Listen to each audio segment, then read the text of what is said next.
I am the Tofu Golem. Please enjoy the video. You start by assessing where signals drop. Walk the space with a mapping app or your phone and mark weak areas in meters. Move the router to an elevated, central spot away from metal, microwaves, and cordless phones because obstacles absorb RF energy.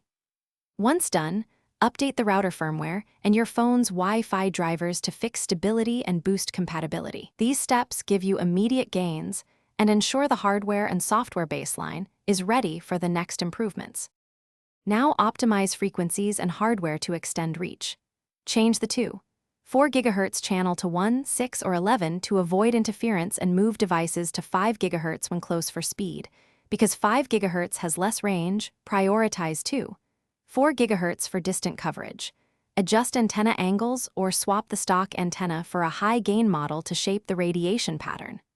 Once done, place a repeater, mesh node, or directional CPE in a spot with moderate signal to bridge dead zones and preserve throughput.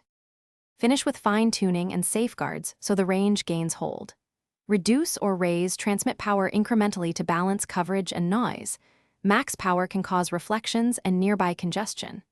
Enable co-S and band steering to keep high-priority devices connected and ease contention. Make sure to reposition extenders slightly if throughput drops. If problems persist, reboot devices, test the router with Ethernet to isolate Wi-Fi issues, swap cables, or perform a factory reset as. Thanks for watching. Consider subscribing if we helped you today.